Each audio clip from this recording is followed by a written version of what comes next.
Niin, tervetuloa Ihmekysymys, The Miracle Question podcastiin. Ja tänään tässä syyskuisen lähes hellepäivän keskellä vieraana on Harri Tuominen. Tervetuloa. Kiitos, kiitos. Mites päivä on sujunut tähän asti? No ihan kivastihan tuo on mennyt tavalliseen malliin. Hyvissä merkeissä. Niin. Niin. Meillä on tänään aiheena ihmeiden oppikurssi, The Course in Miracles. Ja tässä haastattelusarjassa, Harri, sä oot aika tunnettu suomalainen ihmeiden oppikurssin opettaja. Ja voitaisiko alkuun tässä kerrata perusteita, että mitä ihmeiden oppikurssi on ja miten se syntyy ja mihin kaikkeen se perustuu? Joo, sehän on tunnetuimman henkisen opettajan Jeesuksen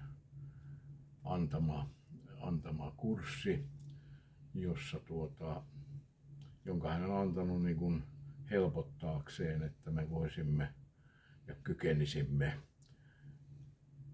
vapautumaan tästä erillisyystajunnan tilasta ykseystajunnan tilaan. Se on se tavoite siinä, ja hän antoi sen 60-70-lukujen vaihteessa. New Yorkissa on sellainen kuin Columbian yliopisto ja siellä kliinisen lääketieteen laitoksen 2 proffaa, Helen Schucman ja sitten sen laitoksen esimies Bill Tedford, niin heidän toimestaan tämä otettiin vastaan.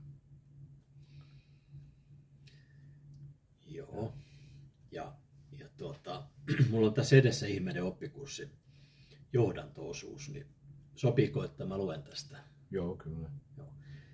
Eli kirja alkaa näillä sanoilla. Tämä on ihmeiden oppikurssi, se on pakollinen kurssi. Vapaaehtoista on vain se, milloin suoritat sen.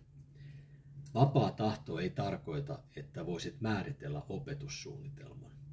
Se tarkoittaa vain, että voit valita, mitä haluat opiskella tiettynä ajankohtana.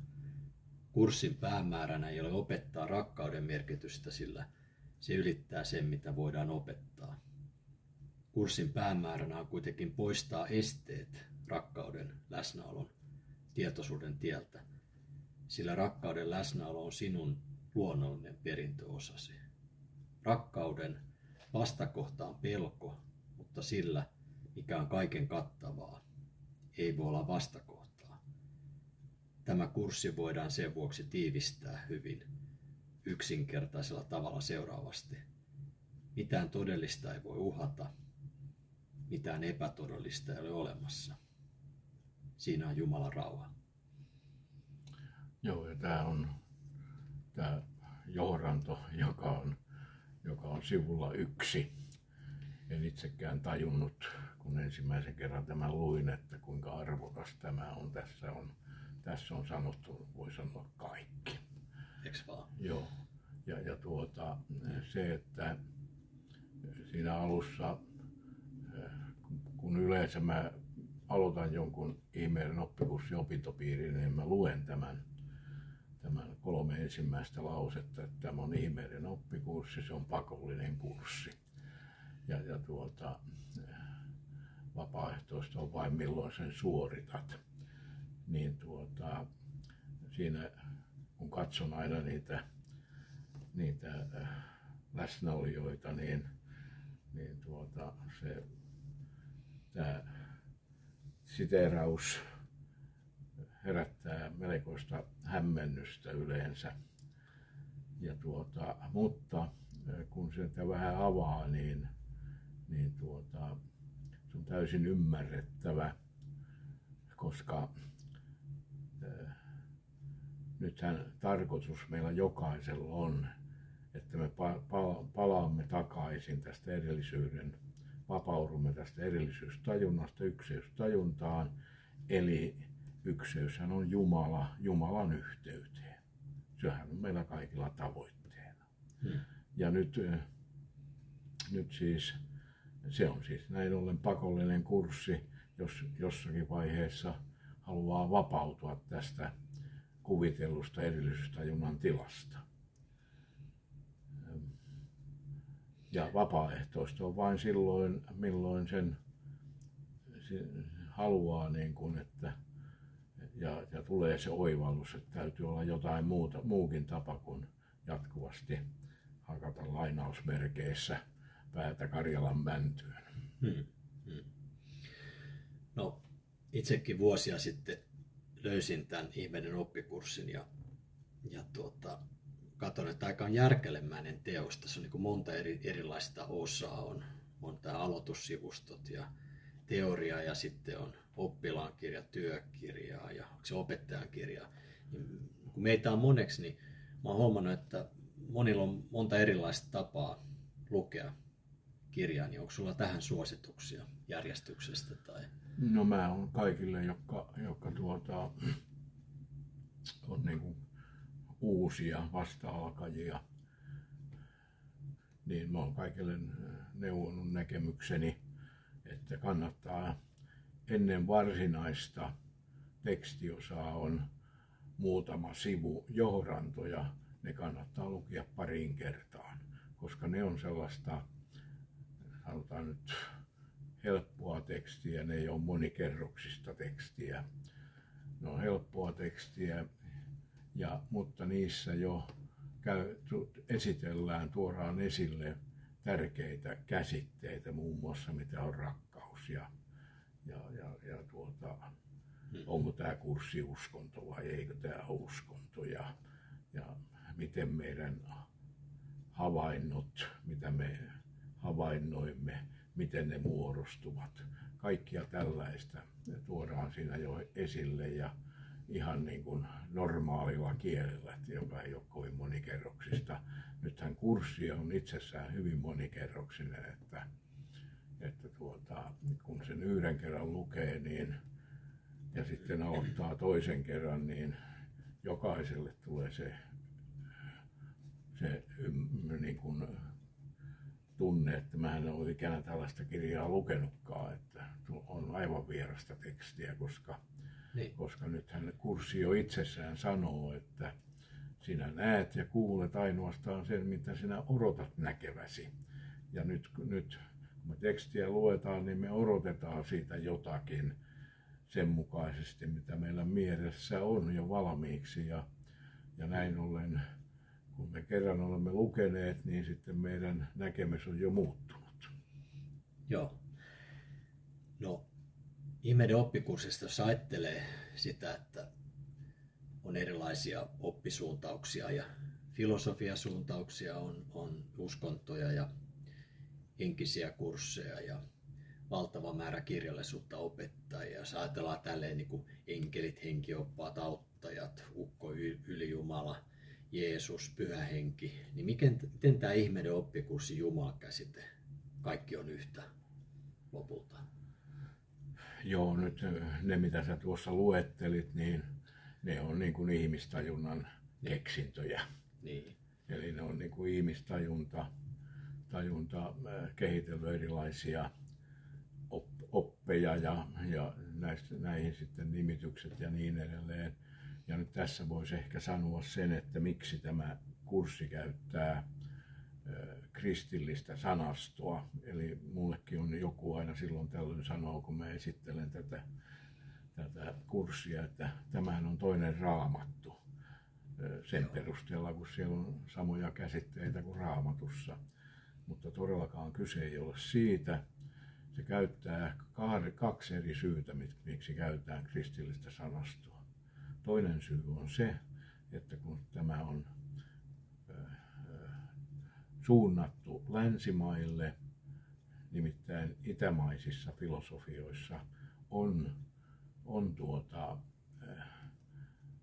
jo vuosituhansia ollut tällaista tietoa, mitä tässä ihmeiden oppikurssissa se tuodaan esille. Mutta länsimaissa sitä ei ole ollut ainakaan kristillisessä kentässä. Ja nyt sitten kun kumminkin tämä on henkinen tieto, niin tarvitaan henkinen sanasto.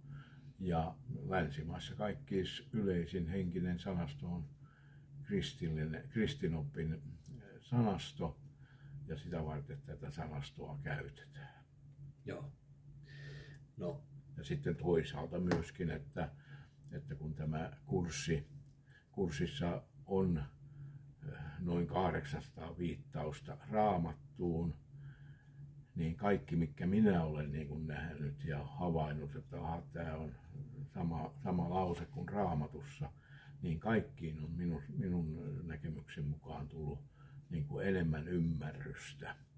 Että se tavallaan niin kuin samalla tämä kurssi oikaisee niitä asioita, mitä Jeesus aikoinaan opetti ja mitä hän tarkoitti opetuksella. Joo.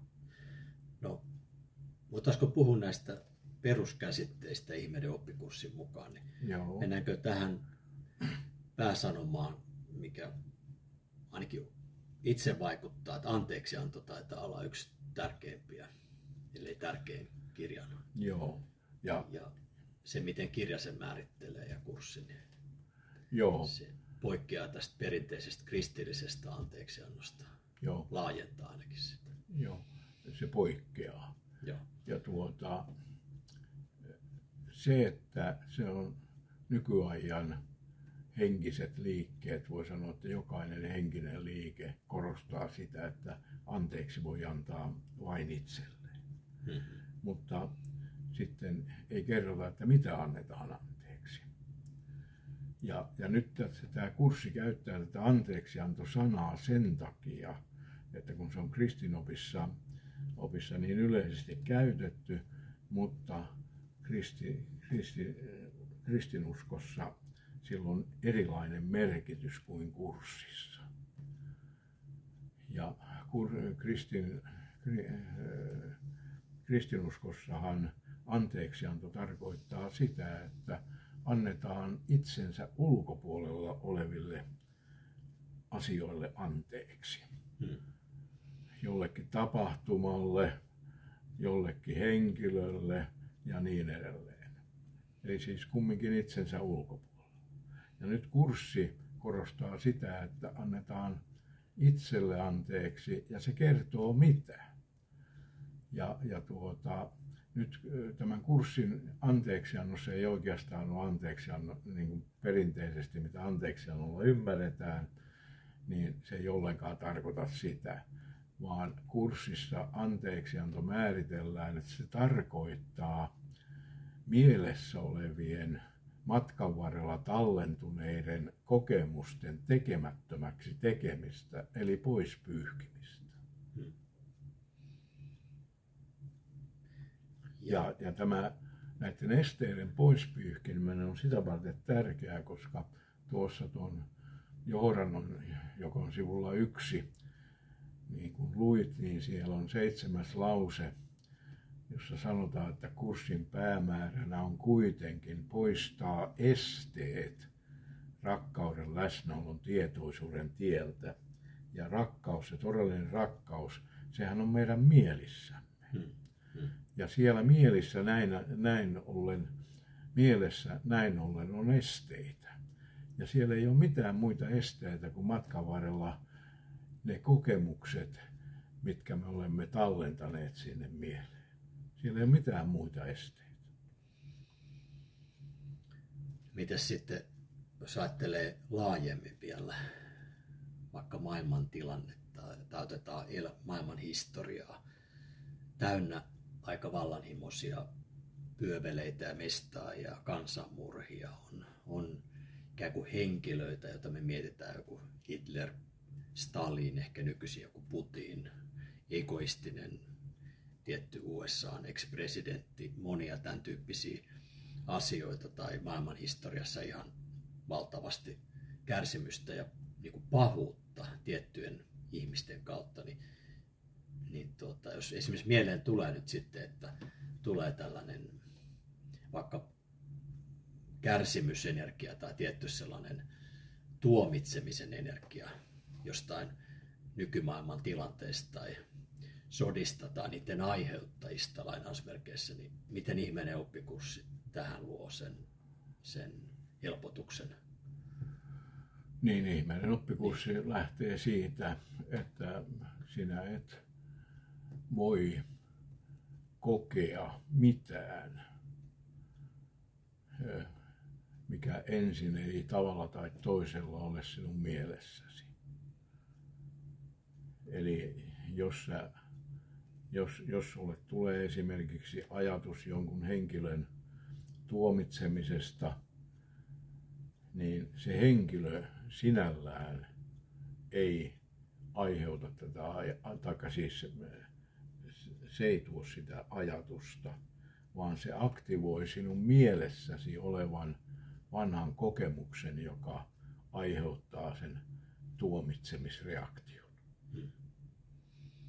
Jolloin miten sä itse sitten toimit? No siinä on niin kuin malliesimerkki siitä, että miten me voimme ja tiedämme, havaitsemme, että aha, nyt mielessä on joku sellainen, jota mä en halua. En minä halua, että minä tuomitsen ketään ihmistä. Niin kun minun mielessäni on sellainen vanha kokemus, joka saa aikaiseksi tällaisen tuomitsemisreaktion, niin minun ei tarvitse mitään muuta kuin antaa minussa olevalle todellisuuden, eli hengen edustajalle, pyhälle hengelle, lupa pyyhkiä pois se kokemus sieltä mielestä, joka aiheutti nyt tämän reaktion.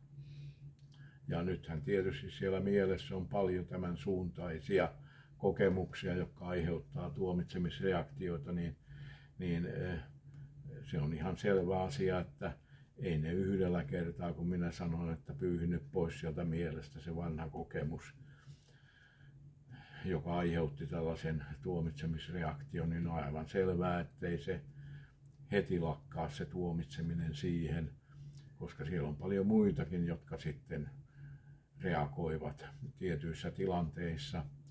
Ja tämän takia on hyvä muistaa, että Jeesus jo 2000 vuotta sitten sanoi, kun Pietari kysyi häneltä, että kuinka monta kertaa minun nyt oikein pitää antaa anteeksi, niin 7 kertaa, niin Jeesus sanoi, että ei 7, vaan 77 kertaa 7.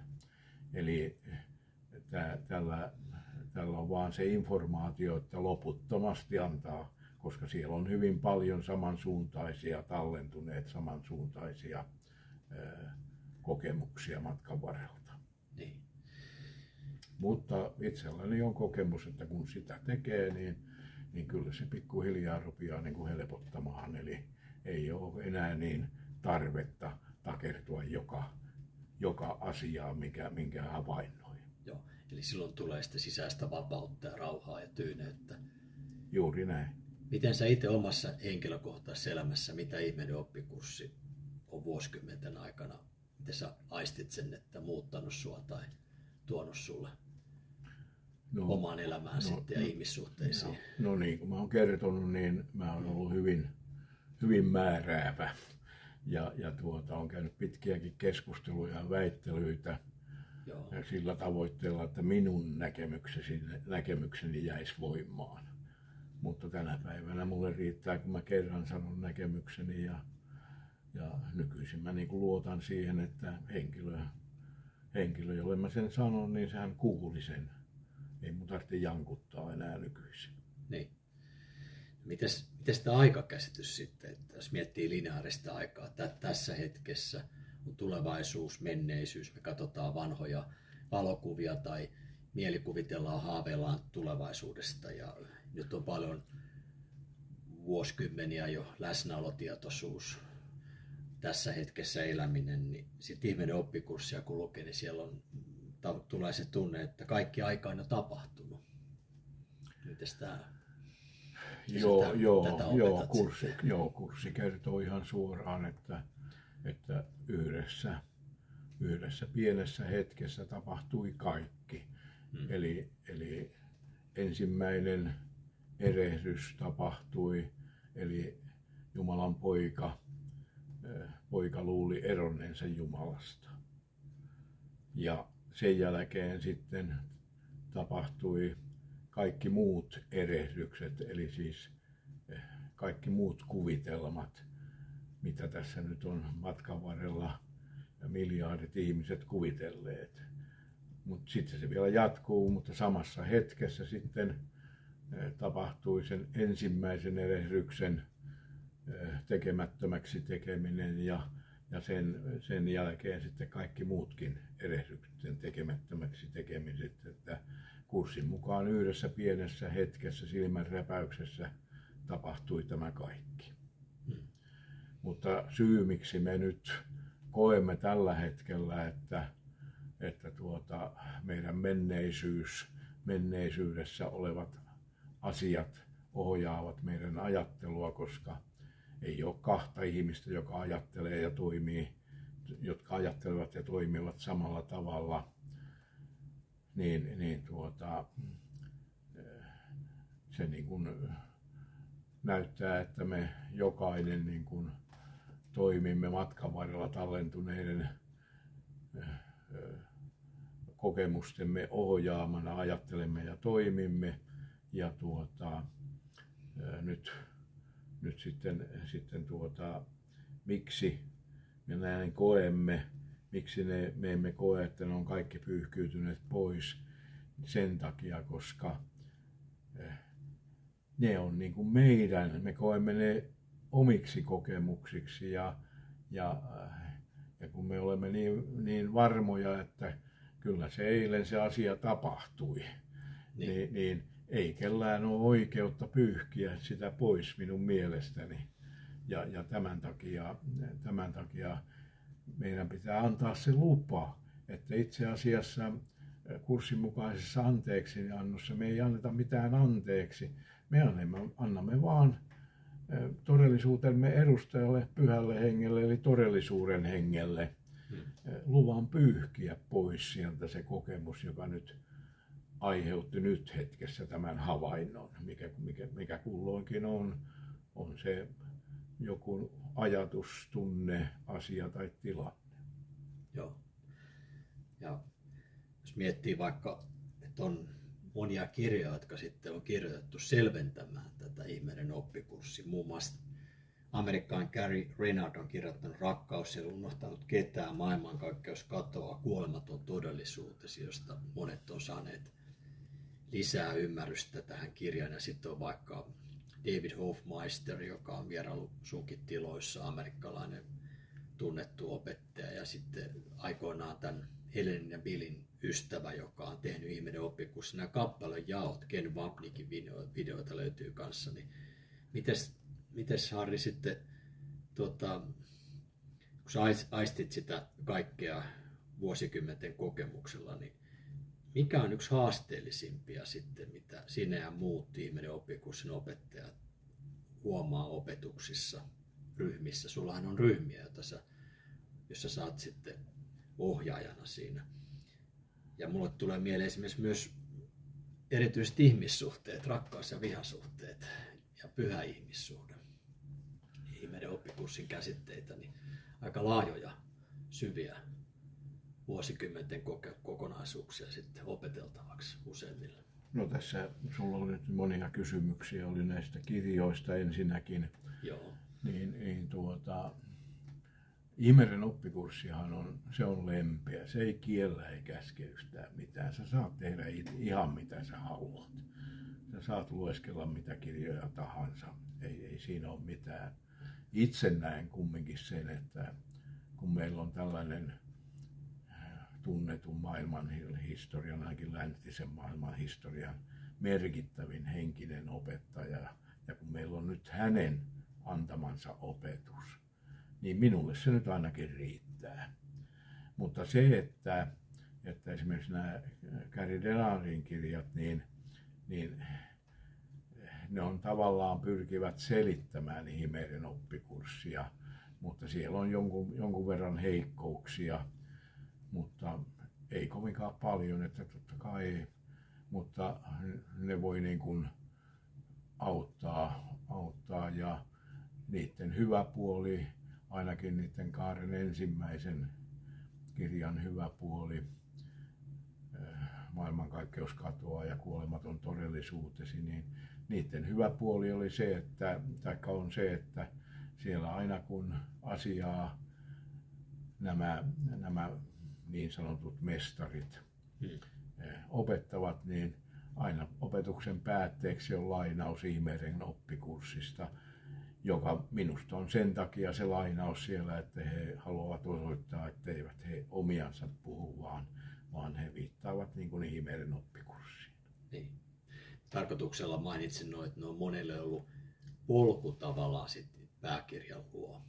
Kyllä, se pitää paikkansa. Munkin ryhmiin on varmaan satoja ihmisiä tulleet niiden perusteella. Ja nyt puhutaankin nyt sitten, että mietin, että monet lukee kirjaa yksinään vuosia, ja sitten on myös ryhmiä, ja puhutaan ihmeiden oppikurssista, että se olisi itseopiskelukurssi, ja sitten kuitenkin sulla on mahdollisuus, esimerkiksi tämä Rautatentorin valmennus- ja terapiakeskuksessa, me ollaan 0 metriä keskustasta pääkaupungin keskellä, ja me ollaan vinttitilasta. Eli siis tämä tunnetaan Kaisaniemen kadun ryhmänä. Niin, Kaisaniemen kadun ryhmänä. Niin. Täällä maanantaisin kokoonnutte sitten. Joo. Ja miten se tuo sitä lisätukea kirjan sanoman ymmärtämiseen, kun on ryhmä ja kokenut ohjaaja, verrattuna, että vain yksin opiskelee kotona? No mä en sitä kokenut ohjaaja, mä en nyt sitä painottaisi, mutta kyllä niin kuin alusta lähtien niin aina silloin tällöin ryhmässä joku huokaisee, että on se ihme, kun täällä ryhmässä tätä tekstiä niin kuin ymmärtää paremmin kuin kotona yksin lukien.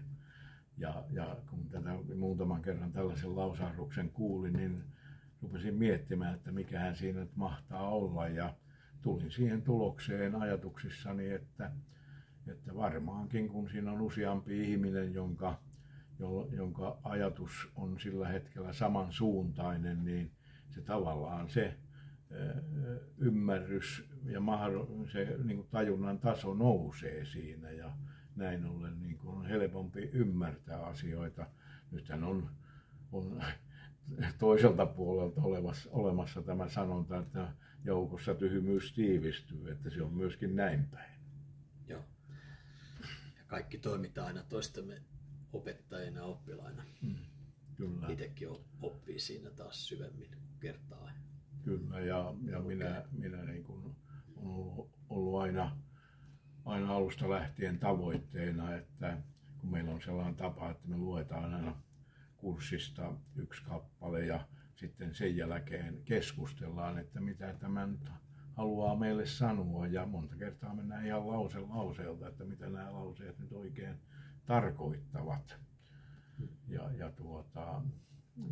sitten monta kertaa tulee käytännön esimerkkejäkin siihen ja keskustellaan niistä käytännön tilanteista, että käytännössä se tarkoittaa tällaista ja tällaista tilannetta ja niin edelleen, jolloin se niin kuin tulee laajempi ymmärrys siihen tekstiin. Joo. Avaisitko vielä videon katselijoille tätä ihmeiden oppikurssin erityisesti ihmissuhteet teemaa? Mitä sillä tarkoittaa? Ihmeiden oppikurssissa ihmissuhteet on hyvin tärkeä asia, ja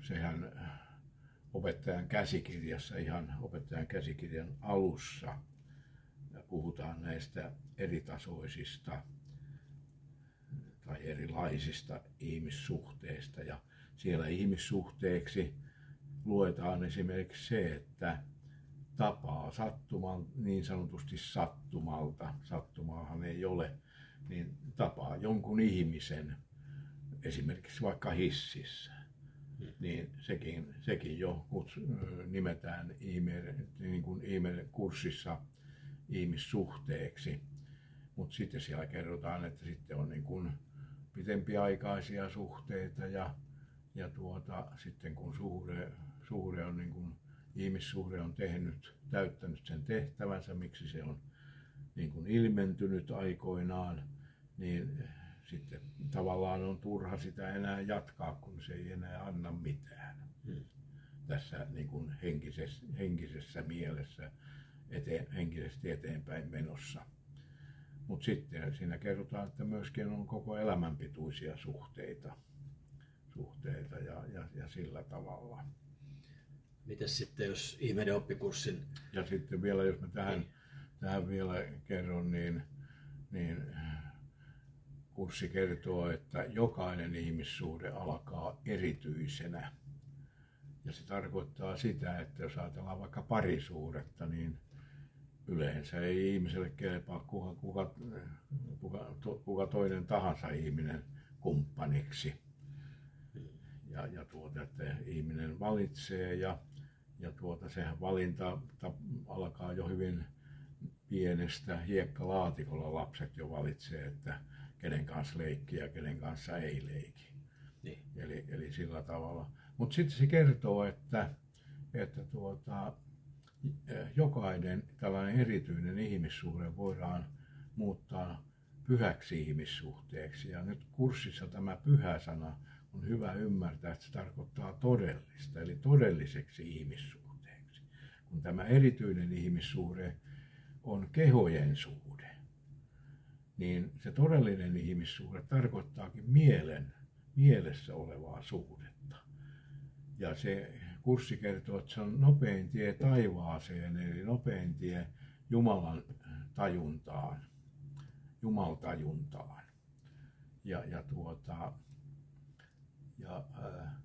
Siinä näin ollen, kun se niin sanottu pyhä eli todellinen ihmissuhde, kun se on prosessi, kun se lähtee sieltä erityisestä ihmissuhteesta, niin se on prosessi ja se etenee niin kuin kaikki muukin ihmisen henkinen eteenpäin meno, niin se etenee tämän kurssin mukaisen anteeksiannon eli luvan antamisella pyhälle hengelle aina eri tilanteissa pyyhkiä pois niitä mielessä olevia vanhoja kokemuksia, jotka muodostaa ekon. Eli samalla eko niin kuin pienentyy ja lopussa sitten tämä todellinen ihmissuhde tarkoittaakin mielten suhdetta, mielten todellista suhdetta, eli henkilöt kokevatkin olevansa yksi. Eli he ajattelevat samalla tavalla ja toimivat täysin samalla tavalla ja niin edelleen. Eli tapahtuu niin sanottu erillisyyden muuttuminen ykseydeksi. Se antaa uusia mahdollisuuksia ja vapautta ja toivorikkautta sitten moniin parisuhteisiinkin. Kyllä, nimenomaan ja nythän näissä parisuhteissa ja yleensä ihmissuhteissa nämä hankaluudet, niin jos ajatellaan kurssin kannalta, niin niiden merkitys on ainoastaan se, että ne näyttää, että aha, nyt mun mielessäni, kun minusta tuntuu hankalalta, että nyt minun mielessäni joku vanha kokemus aiheuttaa tällaisen tunteen. Niin. Ja sen minä vaan välittömästi annan pyhälle hengelle, eli totuuden hengelle pyyhkiä pois mun mielestä. Sitten monilla kurssin opiskelijoilla on lapsia, lapsenlapsia, niin mites lapset ja ihmeiden oppikurssi? Onko sulla tähän joku näkökulma? En minä näe siinä mitään eroa, mutta tietysti kun lapselle puhutaan, niin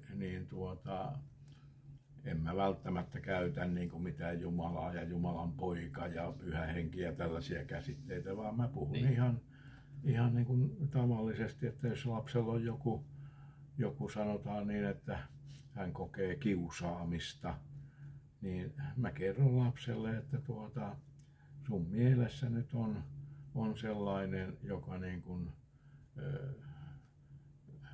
aiheuttaa tällaisen pahan olon tunteen sinulle, että sä voit niin kuin, kun meissä on niin kuin myöskin sellainen, että tämän niin kuin fyysisen olemuksen lisäksi meissä on myöskin sellainen, joka kaiken osaa ja tietää, niin me voimme sille antaa luvan, että se pyyhkii nyt mielestä pois sellaisen vanhan kokemuksen, joka aiheuttaa tämän pahan olon tunteen. Joo. Harri, tuleeko vielä tähän loppuun muutamia kauneimpia lainauksia, tärkeimpiä osia tästä valtavan suuresta kirjasta, minkä sä haluaisit jakaa vielä tähän videon katselijoille? Sulle henkilökohtaisesti. Minusta tärkein on se, että jonka nyt tuossa jo kertaalleen sanoin, joka oli siellä sivulta 1.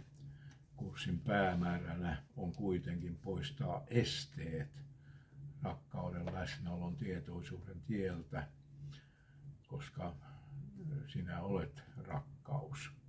Sinun perintöosasi on rakkaus. Ja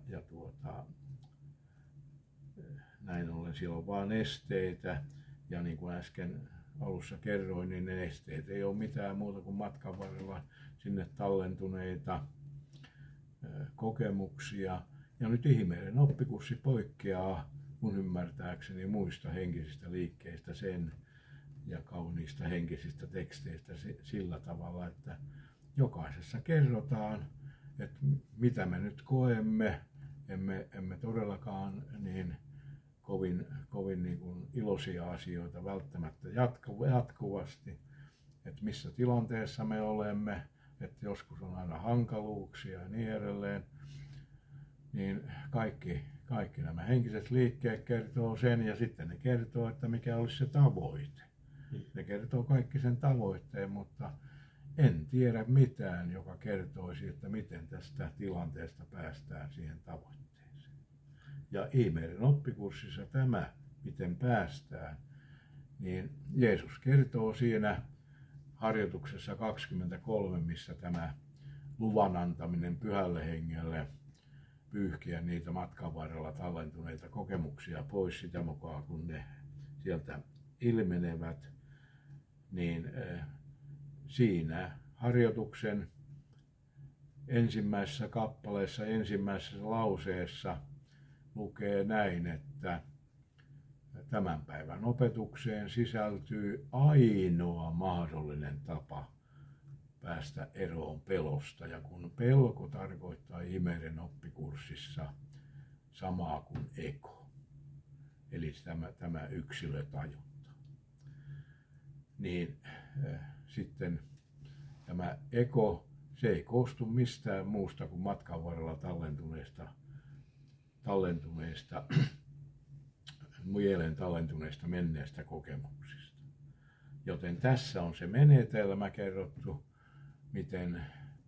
miten ainoastaan sen luvan antamisen, että kun mä esimerkiksi koen, että nyt mä loukkaannun, niin mun heti tulee ymmärtää, että ei se henkilö mua loukannut, joka sanoo jotain pahasti, vaan minun mielessäni on joku vanha kokemus, joka reagoi ja sai aikaiseksi tämän loukkaantumistunteen.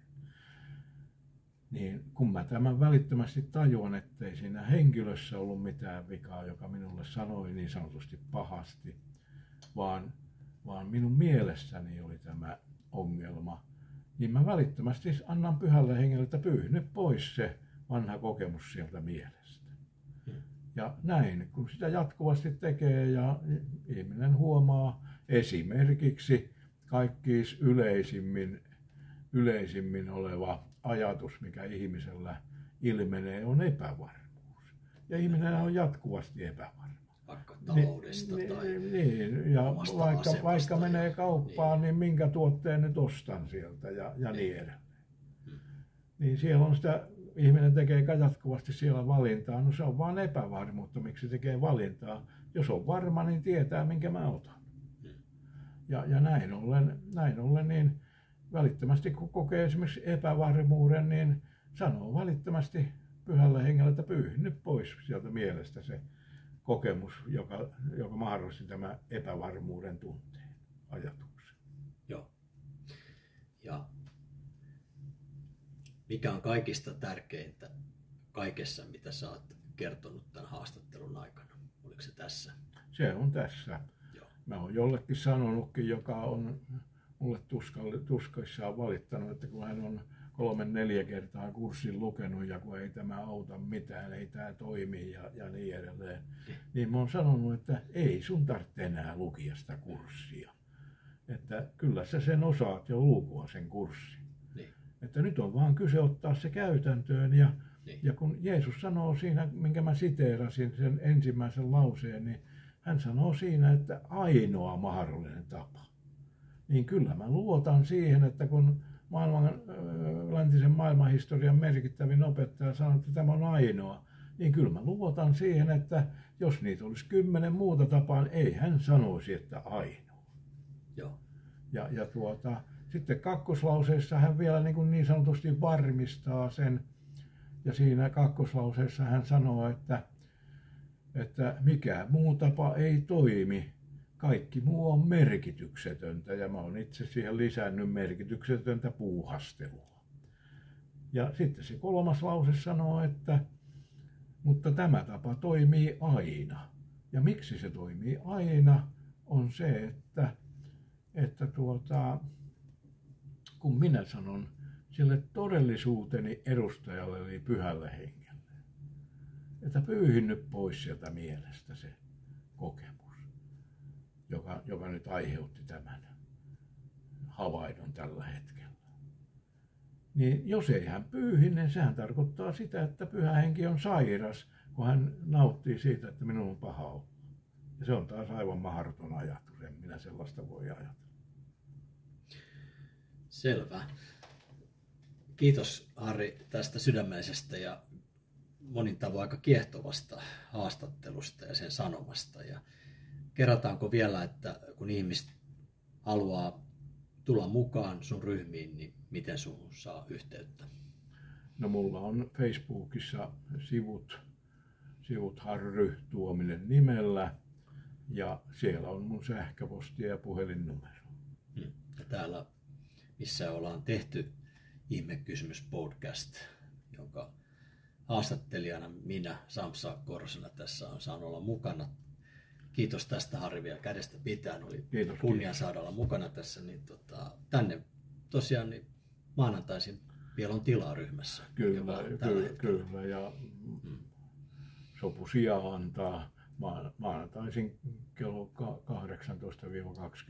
18-21 me kokoonnumme ja kun kurssi opettaa ja kurssin tavoitteena on opettaa meitä vapauteen, niin silloin jos joskus on vähän sellainen tilanne, että ei nyt ihan kello 18 kerkiä, niin tänne voi tulla myöhässä. Ja aivan sama, jos on jotain menoa ennen kello 21, niin voi lähteä pois. Jos se jotain kurssilaista häiritsee, niin sehän on vaan anteeksiannon tilaisuus. Eli silloin mielessä on, jos se häiritsee, niin mielessä on ollut joku vanha kokemus, joka aiheuttaa tämän häirinnän tunteen.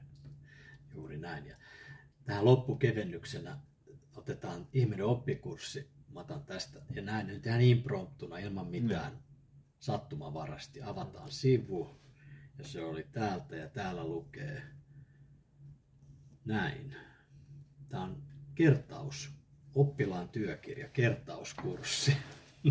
Sopii hyvin tähän sun sanomaan, että niin, se on mieli tarvii aika paljon toistoja ja kertausta sisäistääkseen myös totuutta. Kyllä. Että aika hienosti tämä kirja on rakennettu, mitä mä oon siihen tutustunut kanssa. Kyllä. Ja voisi sanoa, että eikö niin, että sitten kun kirjan on lukenut, niin siitä se vasta itse asiassa oppimispolku alkaa. Että sen sisäistää sitten käytännön elämässä. Niin, nimenomaan se on tarkoitus ottaa käytäntöön ja nyt mä oon tässä korostanut koko ajan, että se kaikki tärkein käytäntöön ottaminen on se jatkuvasti antaa pyhälle hengelle lupaa pyyhkiä pois niitä matkan varrella tallentuneita kokemuksia. Nythän jo kurssi alkusivuilla, sivulla 24 muistaakseni kertoo, että heidän täytyy oppia näkemään maailma. Enpä sanotkaan sitä siteerata, mutta se löytyy tuosta kyllä välittömästi. Heidän täytyy oppia katsomaan maailmaa keinona, jonka avulla erossaolo korjataan, eli jonka avulla tämä erillisyystajunnasta päästään ykseystajuntaan. Selvä. Päätetäänkö näihin? kirjan sanoin. Tehdään näin. Ja ei muuta kuin hyvät syksyjaksot kaikille ja seuraavassa podcastissa sitten taas uusilla aiheilla. Joo, Kiitos. Kiitos sinulle tästä haastattelusta.